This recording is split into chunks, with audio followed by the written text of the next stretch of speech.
आज से हम चैप्टर नंबर 3 को स्टार्ट करेंगे। जितने भी बेसिक कॉन्सेप्ट्स आपके सर्किट एनालिसिस में यूज़ होने थे, जो कि इक्विवेलेंट रेजिस्टेंस, ठीक है, KVL, KCL and Ohm's law, जितने भी रिलेशन थे वो हमने डिस्कस किए chapter number 1 and chapter number 2 में। अब इन चैप्टर्स को डिस्कस पहले करने का रीज़न यही था कि जब आप नोडल एनालिसिस करेंगे या मैश एनालिसिस करेंगे तो वो जो प्रीवियस कॉन्सेप्ट्स हैं वो आपके इस पर यूज़ होंगे। जैसा कि आपको इक्विवेलेंट रेजिस्टेंस फाइंड करनी आनी चाहिए, आपको KVL KCL अप्लाई करना आना चाहिए। Nodal analysis and mesh analysis को समझने के लिए आपको वो बेसिक कॉन्सेप्ट्स ज़रूरी थे, इसलिए पहले आपको वो समझाएंगे। अब nodal analysis and mesh analysis आपको अंडरस्टैंड करना ज़रूरी है ताकि आप Thevenin theorem and Norton theorem, जो कि आगे के चैप्टर्स हैं, उनमें हम डिस्कस करेंगे। Superposition theorem and maximum power transfer theorem, ये जितने भी आगे थ्योरम्स आप यूज़ करेंगे या मेथड्स आप यूज़ करेंगे सर्किट एनालिसिस में, तो उन सबको समझने के लिए जो बेसिक चीज़ें थी शुरू की हुई हमने वो सॉल्व की। Now you can say that it is an intermediate part, कि पहले आप बिगिनर थे, अभी आप इंटरमीडिएट लेवल पे आ चुके हैं कि आपको अब KVL लगाना, KCL लगाना आ चुका है, ठीक है। आपको इक्विवेलेंट रेजिस्टेंस फाइंड करनी आ चुकी है, आपको voltage division, current division apply करना आ चुका है। ये सारे मेथड जब आपको आ जाएँ तो उसके बाद फिर आप नोडल एनालिसिस पे डायरेक्टली जंप कर सकते हैं। आज की जो वीडियो है इसमें हम प्रैक्टिस प्रॉब्लम 3.1 को डिस्कस करेंगे, ठीक है। इसमें हमने एक सर्किट हमें गिवन है और हमने इसकी नोड वोल्टेजेस फाइंड करनी है। Now what is node voltages, ठीक है। आपके पास यहाँ पे नोड बन रहा है, ठीक है। दिस इज़ नोड 1 एंड यहाँ पे एक नोड बन रहा है, दिस इज़ नोड 2। आपको इसकी जो नोड वोल्टेजेस हैं, जैसे इसको मैं कह सकता हूँ कि ये मेरे पास V1 है और ये मेरे पास V2 है। इन दो नोड्स के ऊपर जो वोल्टेजेस हैं वो मैंने फाइंड करनी है। अब देखिए, सर्किट अगर आपको गिवन है और आपको ये रिस्ट्रिक्ट नहीं किया गया कि आप इसके ऊपर नोडल मेथड लगाएं या मैश मेथड लगाएं, तो उस टाइम पे आपके लिए क्या सूटेबल चॉइस होगी, ठीक है। मैं यही एडवाइस करूँगा कि जिस मेथड में आपके पास लेस नंबर ऑफ अननोन्स आ जाए आप वो मेथड लगा लें, ठीक है। अब इसको कैसे मैं एक्सप्लेन करूँगा, देखें यहाँ पे आपके पास ये जो सर्किट है इसमें दो नोड्स बन रहे हैं, ठीक है। This is V1 and this is V2। और अगर मैं मैश लगाता तो मुझे मेरा एक मैश यहाँ पे बन रहा है, एक मैश मेरा यहाँ पे बन रहा है, ठीक है। दिस इज़ I1, एक मैश मेरा यहाँ पे बन रहा है, दिस इज़ I2 एंड एक मैश यहाँ पे बन रहा है, this is I3। You will have to deal with 3 unknowns and ultimately you will have 3x3 matrix, ठीक है। आपको मैं आगे जाके बताऊंगा कि आपका मैट्रिक्स का क्या रोल होता है, क्योंकि अगर 2x2 मैट्रिक्स होगी उसको सोल्यूशन आपका निकालना इजी है as compared with 3x3 matrix. 3 अगर मैशेज हैं तो आपके पास 3x3 की एक मैट्रिक्स बनेगी, और अगर 2 नोड्स हैं तो आपके पास 2x2 की मैट्रिक्स बनेगी। 2x2 को सॉल्व करना इजी है, इसीलिए हम इस सर्किट को नोडल मेथड से सॉल्व करेंगे, ठीक है। इसी सर्किट को हम मैश एनालिसिस से भी सॉल्व कर सकते हैं, ठीक है। लेकिन ये जो प्रैक्टिस प्रॉब्लम है वो किसकी है, नोडल की है। आगे जाके हम देखेंगे जहाँ पे आपके पास मैश रिक्वायर्ड होगा हम वहाँ पे मैश एनालिसिस भी लगा देंगे। नोडल एंड मैश एनालिसिस को सॉल्व करने के लिए एक आपके पास लेंथी मेथड है, ठीक है, जिसको आप ये कह सकते हैं कि आपका फुल स्टेप्स वाला मेथड है, और एक आपके पास शॉर्टकट ट्रिक है, ठीक है। मैं आपको शॉर्टकट ट्रिक से भी समझाऊंगा, मैं आपको एक फुल मेथड से भी क्वेश्चन सॉल्व करवाऊंगा। लेकिन जो शॉर्टकट ट्रिक है, ऐसा नहीं है कि वो ट्रिक आपकी लिमिटेड है for some amount of circuits, वो ट्रिक आप काफ़ी सारे सर्किट्स के ऊपर लगा सकते हैं, ठीक है। मैं आगे जाके आपको वो प्रॉब्लम्स भी दिखाऊंगा जहाँ पे आप वो मेथड यूज़ नहीं कर सकते, लेकिन जब तक हम वो मेथड यूज़ कर सकते हैं तब तक मैं आपको उसी मेथड से सॉल्व कराऊंगा, ठीक है। सबसे पहले नोडल एनालिसिस समझ लेते हैं कि नोडल एनालिसिस है क्या, नोडल मेथड क्या है। नोडल मेथड ये है कि अगर आपको इस नोड के ऊपर वोल्टेजेस फाइंड करनी है तो आपको इसके ऊपर KCL लगाना होगा, ठीक है। KCL क्या कहता है कि इस नोड के ऊपर जितने करंट इंटर होंगे उतने ही करंट लीव करेंगे, ठीक है। That is a very basic concept कि अगर ये करंट इसमें 3 एम्पेयर इंटर हो रहा है तो बाकी करंट लीविंग जो है वो कुछ इस तरह से होंगे, ठीक है। इसी तरह अगर ये करंट यहाँ पे इंटर हो रहा है, ठीक है, तो ये करंट इसमें लीविंग होगा और ये करंट इसमें लीविंग होगा। अब एक चीज़ आपने अपने माइंड में रखनी है through out the nodal and mesh analysis, कि आप करंट की कोई भी डायरेक्शन ले सकते हैं, ठीक है। थ्रू आउट दी सर्किट आप एक डायरेक्शन ले लें और फिर आपने उसी को फॉलो करना है। मैं अपनी आसानी के लिए क्या एजम्पशन लेता हूँ, हमेशा मैं ये एजम्पशन लेता हूँ कि मेरे पास करंट हमेशा एक नोड से लीव करते हैं, ठीक है। आप इसको करंट इंटर भी कर सकते हैं कि सारे के सारे करंट से एक नोड पे इंटर ही हो रहे हैं, ठीक है। ये आपको आपके एनालिसिस के लिए एक इजी स्टेप होगा। इसमें आप सर्किट एनालिसिस का कोई भी रूल नहीं तोड़ रहे, ठीक है, आप इसको एज्यूम कर सकते हैं। सो लेट्स एज्यूम कि एक सर्किट इस नोड के ऊपर जस्ट ये करंट इंटर हो रहा है और बाकी सारे लीव कर रहे हैं। सो अब मैं क्या मेथड यूज़ करता हूँ, मैं ये मेथड यूज़ करता हूँ कि अगर तो सर्किट में करंट की डायरेक्शन गिवन है, जैसे इस यहाँ पे ये करंट सोर्स जो है इसकी डायरेक्शन आपको यहाँ पे गिवन है कि ये सर्किट के अंदर इंटर हो रही है। अगर तो नोड के ऊपर करंट की डायरेक्शन गिवन है तो फिर ये वाला करंट जो है वो इंटर होगा, और जिसमें करंट की डायरेक्शन गिवन नहीं है वो सारे के सारे लीविंग होंगे, ठीक है। सो मैंने ये असम्पशन ले ली। जैसे अब देखें यहाँ पे ये आपके पास सर्किट कुछ ऐसे गिवन था, ठीक है, आपके पास सर्किट ये गिवन था। तो अगर ये करंट की डायरेक्शन गिवन है कि करंट इंटर हो रहा है, सो मैं इसको एज्यूम करूँगा कि ये इंटर ही हो रहा है, और उसके अलावा बाकी सारे जितने भी जंक्शन से करंट है वो लीव कर रहा है। सो यहाँ से भी करंट लीव कर रहा है, यहाँ से भी करंट लीव कर रहा है। Now if we will discuss this node, ठीक है, बेशक मैंने ये कह दिया था कि यहाँ से करंट यहाँ पे इंटर हो रहा है, लेकिन फिर भी मैं ये इसको सॉल्व करते टाइम में ये एज्यूम करूँगा कि इस जंक्शन से सारे के सारे करंट्स लीव कर रहे हैं, ठीक है, यहाँ से सारे करंट्स लीव कर रहे हैं, और इसकी वजह से आपकी सर्किट के एनालिसिस में कोई भी डिफरेंस नहीं आएगा, ठीक है। मैं इसको बात को रिपीट करता हूँ कि अगर आप ये असम्पशन ले लेते हैं तो आपके पास कोई भी इशू नहीं आएगा। Okay, so now let's apply KCL at the node 1। अगर मैं इस नोड 1 के ऊपर KCL लगाता हूँ तो मेरे पास एक 3 एम्पियर का करंट जो है वो इंटर हो रहा है, ठीक है, और जो बाकी लीव हो रहे हैं वो मैं इक्वल के इस तरफ लिखूँगा। सो अगर यहाँ पे मेरे पास नोड वोल्टेज V1 है, this is V and this is 1, सो ये जो करंट है इसको मैं कैसे लिख सकता हूँ, I is equal to V/R, ठीक है। What is V here, V is V1 and what is R, R is 2 ohm। So I that is leaving from this node here is V1 divided by R, R is 2, so V1 divided by 2, ठीक है। सो मैं लिख सकता हूँ कि एक 3 ampere current जो enter हुआ और जो लीविंग करंट जो आया वो कौन सा आया, वो V1 डिवाइड बाय 2 का आ गया। उसके बाद ये करंट हमने डिस्कस कर लिया, ये करंट, अब ये करंट भी तो है जो लीव कर रहा है, ठीक है। अब इस पे देखें, इस पे आपने क्या लगाना है। अब करंट हमेशा हम ये एज्यूम कर रहे हैं कि करंट हायर पोटेंशियल से लोअर पोटेंशियल की तरफ फ्लो करता है, ठीक है, कि मतलब अगर करंट मेरा इस तरह फ्लो कर रहा है तो इसका मतलब ये है कि मेरे पास जो V1 है वो हायर पोटेंशियल पे है, और जो ये V2 है यहाँ पे नोड V2 के ऊपर ये लोअर पोटेंशियल पे है। सो अगर ये लोअर पोटेंशियल पे है तो करंट की जो मेरी वैल्यू आएगी वो कुछ इस तरह से आएगी, क्योंकि I is equal to V/R होता है। So I is equal to V lower higher potential से माइनस V लोअर पोटेंशियल से divide by total resistance. So यहाँ पे अब हायर पोटेंशियल पे कौन सी वैल्यू है वोल्टेज की, V1। So I is equal to V1 minus lower potential पे वैल्यू कौन सी है, V2। So this is V2 divide by R कितना है, 6। सो ये वाला जो करंट होगा ये कितना होगा, V1 minus V2 divide by 6। सो इसको मैं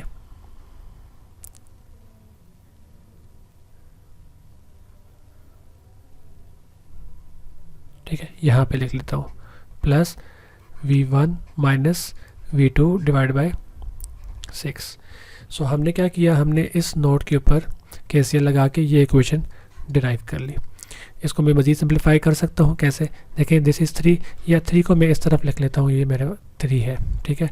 अब ये देखें, ये मेरे पास क्या था, V1 डिवाइड बाय 2, ये मेरे पास, इसको मैं ओपन करूँ तो ये क्या बन जाएगा, plus V1 divide by 6 plus, actually यहाँ पे माइनस है, so minus V2 divide by 6।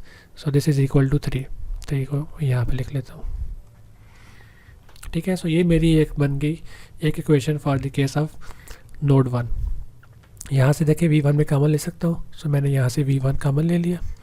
अब मेरे पास क्या वैल्यू बनेगी, यहाँ पे 1/2 प्लस 1/6, ठीक है, ये मैंने V1 यहाँ से कॉमन ले लिया। उसके बाद माइनस V2 अगर मैं कॉमन ले लूँ तो यहाँ क्या बचेगा, 1/6 and this is equal to 3।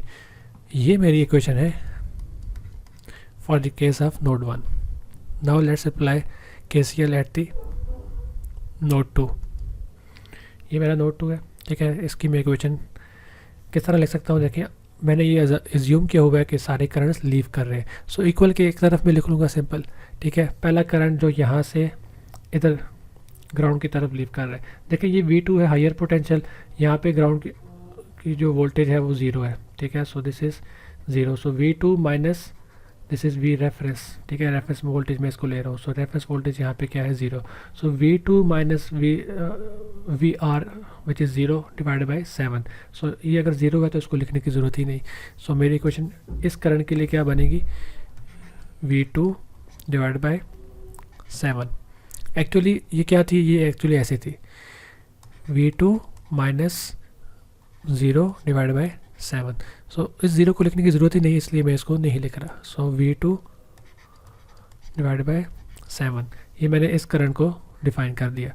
अब ये करंट कितना होगा, देखें अगर ये करंट यहाँ से इस तरह से लीव कर रहा है तो ये मेरा जो वोल्टेज ये वाला जो नोड है ये हायर पोटेंशियल पे होगा, और जिस तरफ लीव कर रहे हैं तो वो वाला जो नोड है वो लोअर पोटेंशियल पे होगा। सो इसका मतलब ये हुआ कि V2 is positive and V1 is negative.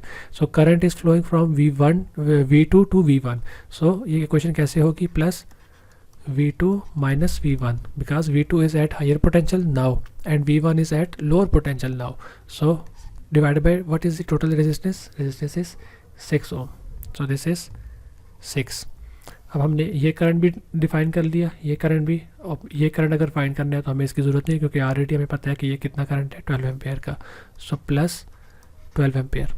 अब क्योंकि मैंने सारे करंट्स एज्यूम किए हुए थे कि वो सारे के सारे करंट्स क्या कर रहे हैं, लीव कर रहे हैं। सो लीविंग करंट मैंने सारे यहाँ पे पॉजिटिव पे ले लिए। So this is equal to 0।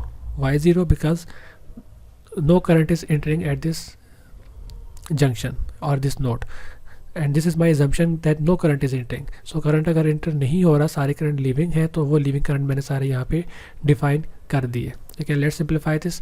V2/7 plus अब V2/6 माइनस V1/6, मैं इसको जस्ट ओपन कर रहा हूँ। सो this is V2/6 minus V1/6, and this is, अगर मैं इसको इस तरफ ले आऊँगा तो ये हो जाएगा -12। सेम वही प्रोसेस में रिपीट करूँगा। V2 को कॉमन ले लिया। Now what is this, 1/7 plus 1/6, and minus V1 अगर मैं कॉमन लूँ तो ये बन जाएगा 1/6, and this is equal to -12। So this is my second equation. अब क्या किया जाता है कि इन दो इक्वेशंस के बाद इसकी मैट्रिक्स बनाई जाती है। ठीक है, अगर मैं इसकी मैट्रिक्स बनाऊं तो मैट्रिक्स किस तरह से बनेगी, देखिए अगर ये मेरे पास इक्वेशन नंबर 1 है तो इसकी मैट्रिक्स मैं बना रहा हूँ यहाँ पे कुछ इस तरह से। देखिए अगर ये मेरे पास पहली वैल्यू कितनी आई है, 1/2 plus 1/6। So this is 1/2 plus 1/6, this is -1/6। second element, this is -1/6, and यहाँ पे क्या होगा V1, यहाँ पे क्या होगा V2। This is equal to, equal के इस तरफ मेरे पास इक्वेशन में वैल्यू क्या है 3। सो अब देखिए अगर आप इसको मल्टीप्लाई करें इस मैट्रिक्स को, सो ये वैल्यू मल्टीप्लाई होगी V1 से, तो V1 into 1/2 plus 1/6, this is here, then -1/6 into V2, so -1/6 into V2, and this is equal to 3। so ये मैंने एक फर्स्ट इक्वेशन यहाँ पे लिख दी। उसके बाद अब मैं इस सेकंड इक्वेशन को मैट्रिक्स में ऐड करूँगा। सो दिस इज़ 1/7 प्लस 1/6, सो अच्छा एक चीज़ आपने नोट करनी है, वो ये कि मेरे पास पहला एलिमेंट V1 क्या है यहाँ पे। सो अगर मैं V1 को मल्टीप्लाई करवाऊँगा तो मुझे यहाँ पे V1 वाला कांस्टेंट या कोफिशिएंट चाहिए, क्योंकि V1 का कोफिशिएंट क्या है यहाँ पे -1/6। तो यहाँ पे क्या आ जाएगा -1/6, -1/6 मल्टीप्लाई जब होगा V1 से तो देखें मेरे पास ये वाली वैल्यू बन जाएगी। अब उसके बाद V2 है, तो V2 के साथ क्या है 1/7 plus 1/7 plus 1/6, and this is equal to the -12। So this is -12। ठीक है, सो इन दो इक्वेशंस को सॉल्व करके हमने ये मैट्रिक्स बना दी। अब इस मैट्रिक्स को आपके पास डिफरेंट मेथड्स हैं। ठीक है, आप इसको मैट्रिक्स इन्वर्जन से भी कर सकते हैं, आप इसको क्रेमर्स रूल से भी कर सकते हैं। ठीक है, तो आप इसको सॉल्व कर सकते हैं। अब ये आपको मैं सॉल्व कराऊंगा with the help of calculator. ठीक है, आगे जितनी भी प्रॉब्लम्स हमारी होनी है क्योंकि अब जब ये मेथड्स हम कर लेंगे, ठीक है, ये वाले मेथड्स जब हम कर लेंगे तो यहाँ से आगे आपकी मर्ज़ी है कि आप इसको बाय हैंड सॉल्व करते हैं इस मैट्रिक्स को, या फिर आप इसको कैलकुलेटर से सॉल्व करते हैं। तो इस तरह की जो मैट्रिक्स ये आपकी बनेगी, इसको आपने कैलकुलेटर से सॉल्व करना है। अब ये तो था एक ट्रेडिशनल मेथड, जिसको मैं कह सकता हूँ कि ये मेरा एक फुल स्टेप से सॉल्व किया हुआ मेथड है, ठीक है। इस फुल स्टेप्स के साथ मैंने इसको सॉल्व किया और मैं इस पॉइंट तक पहुंचा, ठीक है। अब मैं जो आपको शॉर्टकट ट्रिक बताने वाला हूँ, जो मेथड बताने वाला हूँ, उसमें आपको ये सारे स्टेप्स नहीं करने पड़ेंगे, ठीक है। आपने जो ये यहाँ से लेके और ये यहाँ तक जो आपने स्टेप्स किए, आप इन सबको निगलेक्ट कर सकते हैं, and that is completely fine, ठीक है। क्योंकि आपको आपके पास जब आप आगे जाके आप जब नोडल मेथड्स यूज़ करने के बाद जब आगे जाएंगे थेवेनिन थ्योरम में, या फिर जब आप नॉर्टन थ्योरम में जाएंगे, या फिर आप ऐसे कोई कम्प्लेक्स सर्किट्स में जाएंगे जहाँ पे आपका मकसद सिर्फ नोड वोल्टेजेस फाइंड करना नहीं होगा, आपको अननोन्स फाइंड करने होते हैं, आपको मतलब there are multiple unknowns that you have to find. So आप you can simply neglect this steps, ठीक है, to save your time. So उस टाइम पे आप अगर इन स्टेप्स को निगलेक्ट करते हैं तो आपका टाइम बचेगा और आपका जो रिक्वायर्ड अननोन है आप उसको इजीली फाइंड कर सकेंगे। सो मैं यही एडवाइस करूँगा कि आप जब आपको जस्ट नोड वोल्टेजेस फाइंड करनी हो, उस टाइम पे आप ये फुल स्टेप्स वाला मेथड लगाएं, फिर मैट्रिक्स निकालें और फिर आप उसका आंसर फाइंड कर लें। लेकिन अगर आपको जस्ट नोड वोल्टेज नहीं निकालनी, बल्कि आपने इसके बाद भी कुछ ऐसे स्टेप्स हैं, कुछ ऐसे अननोन हैं जिसको आपने फाइंड करना है, तो फिर आप अपना टाइम जो है वो इन चीज़ों पे वेस्ट ना करें, ठीक है। अब इस टाइम को बचाने के लिए मैं आपको जो मेथड बता रहा हूँ, उस मेथड में आप क्या करेंगे, मैं आपको यहाँ पे नेक्स्ट स्लाइड में बताता हूँ। देखिए ये आपके पास सर्किट गिवन था। सो इस सर्किट में आपने अगर डायरेक्ट मैट्रिक्स बनानी है, ठीक है, डायरेक्ट मैट्रिक्स बनाने का तरीका मैं आपको बता रहा हूँ, और ये बड़ा इफेक्टिव मेथड है। वो क्या कि सबसे पहले आप, अब मैट्रिक्स बनती कैसे है मैं आपको पहले वो बताता हूँ। देखिए मैंने कोई ये जो मैट्रिक्स बनाई है ये ख़ुद से नहीं बनाई, बल्कि ये मैंने ओम्स लॉ को ही देख के मैट्रिक्स बनाई है। जैसे V is equal to I R है, ऐसा ही है। So I is equal to V by R है, ऐसा ही है। या फिर मैं ये कह सकता हूँ कि I is equal to 1 by R into V।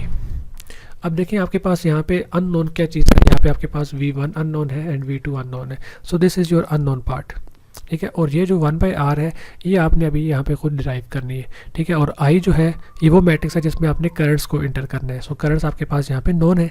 सो अब आप क्या करें, आपने just I is equal to 1 by R into V को यूज़ करना है, ठीक है। इसी को देख के हमने क्या करना है, इनकी मैट्रिसेस बनानी है। सो व्हाट इज़ I, एक मैट्रिक्स जो कि जिसमें सारे करंट्स लिखेंगे हम, इक्वल टू एक वो मैट्रिक्स जिसमें सारे हम रेजिस्टेंस तो लिखेंगे, लेकिन वो रेजिस्टेंस क्या होंगे, रेसिप्रोकल फॉर्म में होंगे। सो 1 बाई आर। एंड उसके बाद जो नेक्स्ट मैट्रिक्स होगी वो किसकी होगी, वोल्टेजेस की होगी, और वो वोल्टेजेस जो कि आप फाइंड करना चाह रहे हैं V1 एंड V2, ठीक है। अब आपने क्या करना है, आपने ये वाली मैट्रिक्स 1 बाई आर वाली मैट्रिक्स बनानी है और ये I वाली मैट्रिक्स बनानी है। सो सबसे पहले 1 बाई आर वाली जो मैट्रिक्स है मैं इसको ड्राइव करता हूँ। कैसे ड्राइव होगी, ये मेरे पास 2x2 की मैट्रिक्स है, ठीक है। अब 2x2 मैंने क्यों डायरेक्टली बता दिया, क्योंकि मेरे पास 2 नोड्स हैं, ठीक है, 2 नोड्स हैं, 2 अननोन्स हैं, तो मेरे पास ये 2x2 की मैट्रिक्स बन गई। So this is 1 by R and this is voltage, so V1 and this is V2 equal to what is the other side of the equal, and that is I1 and that is I2। Okay, so ये matrix आपने बना दी। अब आप यहाँ पे क्या लिखेंगे, यहाँ पे एक्चुअली हमारे पास है R11 R12, this is R21, this is R22, but you have to keep in mind that these are actually reciprocal of the resistance. Okay, now what is R11? R11 indicates that all the resistance that are connected to the node 1 only, ठीक है। What is R11? R11 is all the resistance that are connected to the node 1 only, node 1 only. So यहाँ पे आप देखें इस node 1 के साथ कितनी रेजिस्टेंस कनेक्टेड है, एक तो ये 2 ओम की कनेक्टेड है, एक ये 6 ओम की कनेक्टेड है. So what will be the 1/R11, this is 1/2 plus 1/6. ठीक हो गया. Now what is R12? R12 is the resistance that is between node 1 and node 2. इसका नाम भी सजेस्ट कर रहा है कि 1-2 का मतलब ये है कि 1 और 2 के दरमियान में. सो 1 और 2 के दरमियान में देखें, 1 और 2 के दरमियान में कौन सी रेजिस्टेंस है, 6 ओम की. अब यहाँ पे एक बड़ा अच्छा सा एक लॉजिक है, वो ये है कि ये जो शेयर्ड रेजिस्टेंस है, जैसे V1 और V2 के दरमियान में जो रेजिस्टेंस शेयर हो रही है वो आपने नेगेटिव में लिखनी है. सो मैंने यहाँ पे माइनस लगा दिया. शेयर्ड कौन सी हो रही थी, 1/6. Okay. Now what is R21? R21 mean the resistance between node 2 and node 1. So R21 node 2 and node 1. So resistance between node 2 and node 1 is same, 6 ohm.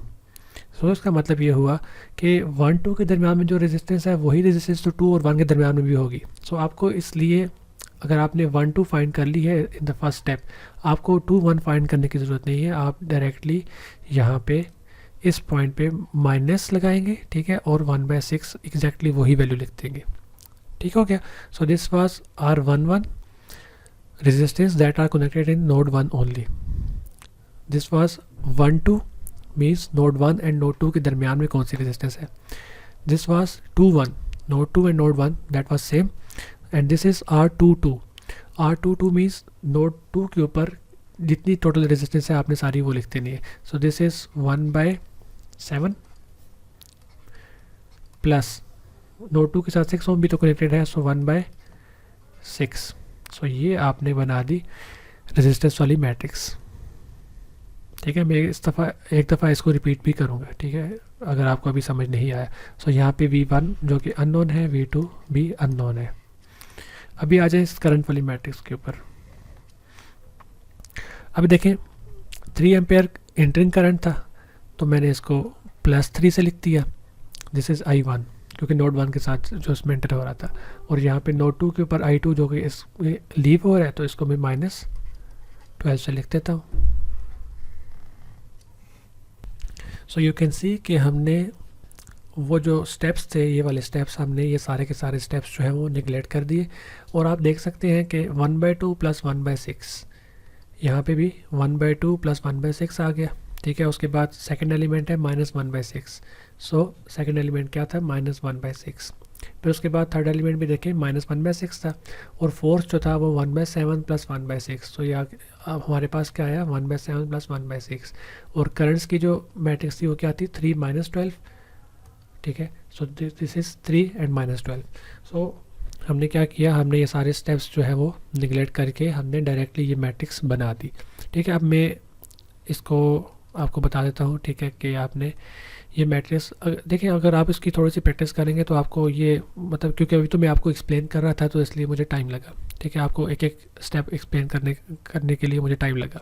लेकिन अगर आप इसको एक दफ़ा 2-3 दफ़ा आप जब इसकी प्रैक्टिस कर लेंगे तो आपको ये बाकी सारी मैट्रिक्स लिखने की ज़रूरत नहीं है. ठीक है, आप इजीली फर्स्ट स्टेप के अंदर ही मैट्रिक्स को डायरेक्टली लिख सकते हैं. ठीक है, वो कैसे होगा मैं आपको यहाँ से बता देता हूँ. देखिए, अब ये सारी वैल्यूज़ में इरेज कर देता हूँ.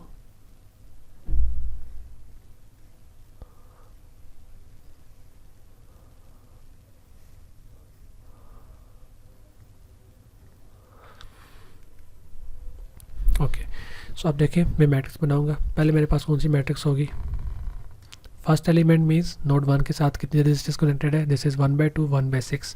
सो 1/2 प्लस 1/6.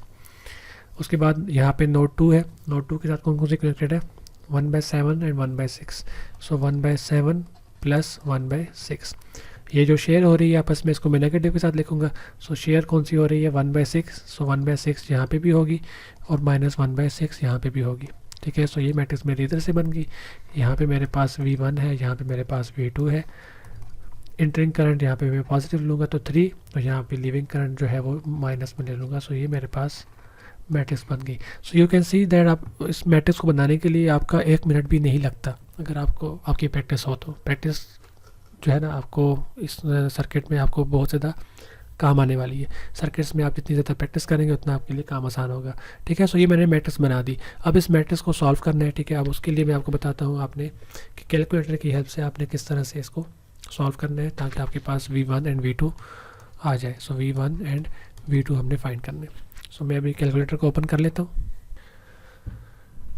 ओके, सो अभी हमने क्या करना है, हमने ये मैट्रिक्स जो है वो with the help of calculator हमने सॉल्व करनी है। ठीक है, मैं जो मेथड यूज़ करने वाला हूँ वो इक्वेशन सॉल्वर है। ठीक है, उसके लिए आपने जाना है मॉड में जाके आपने 5 को प्रेस करना है, that is for equations. So press 5 and then we have A matrix, B matrix and then C matrix. So this is A matrix, this is B matrix and this is C matrix. So first option is correct. So press 1. अभी आपने क्या करना है, आपने यहाँ पे first element कितना है 1/2 प्लस 1/6। सो मैं इसको फर्स्ट एलिमेंट को ऐसे ऐड करूँगा कि 1/2 प्लस 1/6। सो बेटर कि मैं ब्रैकेट यूज़ कर लूँ। ठीक है, ब्रैकेट्स में 1/2 प्लस 1/6, इसको मैं इक्वल प्रेस करूँगा तो ये ऑटोमेटिकली यहाँ पे सेव हो जाएगी। सो इन दोनों का जो इक्वलेंट आता है वो 0.66 आता है, वो यहाँ पे सेव हो गया। Now what is B is -1/6, so -1/6। ठीक है, उसके बाद नेक्स्ट एलिमेंट क्या है 3, सो दिस इज़ 3। ठीक है, उसके बाद यहाँ पे -1/6, so -1/6। This is 1/7 plus 1/6, so 1/7 plus 1/6 equal to -12. So this is the value of V1. V1 is -6 and V2 is -42. सो हमारे आंसर क्या है, V1 equal to -6 volt and V2 is equal to -42 volt. So we can verify this. Yes, so V1 is equal to -6 volt and V2 is equal to -42 volt. Okay, so this is all for today. I hope कि आपको ये method काफ़ी easy लगा होगा। और ये method जो है आज तो मैंने इसको बहुत टाइम लगा के एक एक स्टेप के साथ मैंने एक्सप्लेन किया, लेकिन यही मेथड में आगे आने वाली जितनी वीडियोस हैं जिनमें आपके पास नोडल या फिर मैश होगा वहाँ पे मैं इसी तरह मैट्रिक्स डायरेक्टली बना के इनको मैं सॉल्व किया करूँगा। सो अगर आपको ये मेथड समझ नहीं आया तो आप इस वीडियो को रिपीट कर सकते हैं, स्टेप बाय स्टेप इसको प्रैक्टिस करें ताकि इसमें आप मास्टर हो जाए, क्योंकि ये मेथड, ये जो स्टेप है ये आपको बहुत ज़्यादा काम आने वाला है। ठीक है, सो this is all for today. इंशाल्लाह नेक्स्ट वीडियो में हम प्रैक्टिस प्रॉब्लम 3.2 को सॉल्व करेंगे।